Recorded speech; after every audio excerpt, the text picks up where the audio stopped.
السلام علیکم معزز سامعین، اس سیریز میں ہم بات کر رہے ہیں جب انسان اس دنیا سے رخصت ہو جاتا ہے تو اس کے ساتھ کیا ہوتا ہے۔ یہ سیریز مرنے کے بعد کیا ہوگا میں پہلے بھاگ میں ہم بات کر رہے ہیں برزخ یعنی پردے کی زندگی کی، یعنی کہ موت کے ایک دم بعد کیا ہوتا ہے۔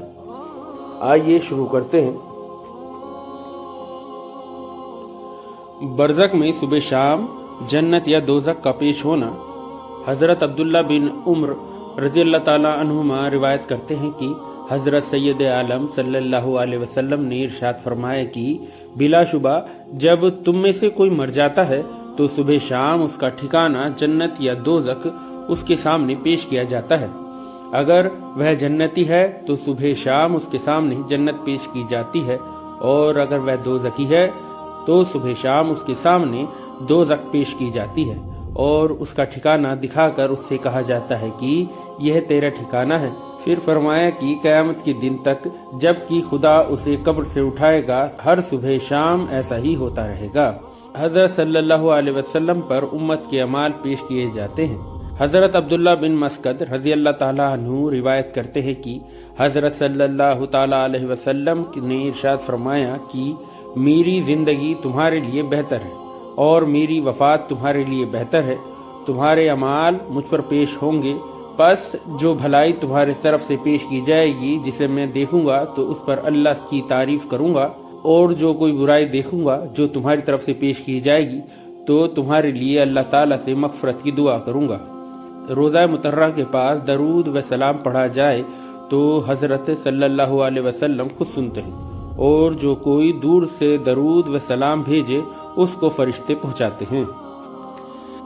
حضرت ابو ہریرہ رضی اللہ تعالیٰ عنہ سے روایت ہے کہ حضرت سید عالم صلی اللہ تعالیٰ علیہ وسلم نے فرمایا کہ جو کوئی مجھ پر میری قبر کے پاس درود پڑھے میں اس کو سنوں گا، اور جو کوئی مجھ پر دور سے درود بھیجے وہ درود مجھے پہنچا دیا جاتا ہے۔ حضرت عبداللہ بن مسعود رضی اللہ تعالیٰ عنہ سے روایت ہے کہ آپ حضرت سید عالم صلی اللہ علیہ وسلم نے فرمایا کہ بلا شبہ اللہ کے بہت سے فرشتے ہیں جو زمین میں گشت لگاتے پھرتے ہیں اور میری امت کا سلام میرے پاس پہنچاتے ہیں۔ دنیا میں قاعدہ ہے کہ موجود لوگ آپس میں ایک دوسرے کو سلام کرتے ہیں، اور جو دور ہوتے ہیں ان کو ڈاک یا آدمی کے ذریعے سلام بھیجتے ہیں۔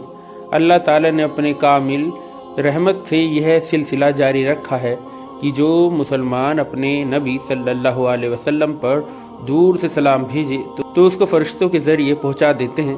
ان حدیثوں سے جہاں یہ معلوم ہوا کہ حضرت صلی اللہ تعالیٰ علیہ وسلم کو برزخی زندگی میں بھی اپنی امت سے تعلق باقی ہے، اور یہ کہ اللہ تعالیٰ نے اس امت کو کئی شرف بخشی ہیں کہ فرشتے کو اس بڑے کام کے لیے مقرر فرمایا کہ امتیوں کا سلام فخر کائنات محمد رسول اللہ صلی اللہ تعالیٰ علیہ وسلم کو پہنچا دیں۔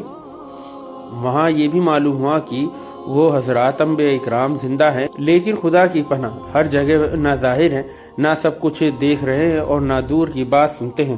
جب نبیوں علیہ السلام کے بارے میں یہ ثابت ہے کہ ہر جگہ نہ ظاہر ہے، نہ دیکھ سکتے ہیں اور نہ ہر آواز سنتے ہیں، تو ان اولیاء اللہ کے بارے میں ایسا خیال کرنا تو بالکل ہی غلط اور بے بنیاد ہے، تو بالکل ہی غلط اور بدعت ہوگا، جو اللہ کے چنے ہوئے بزرگ پیغمبروں کے صحابیوں سے بھی کم درجے کے ہیں۔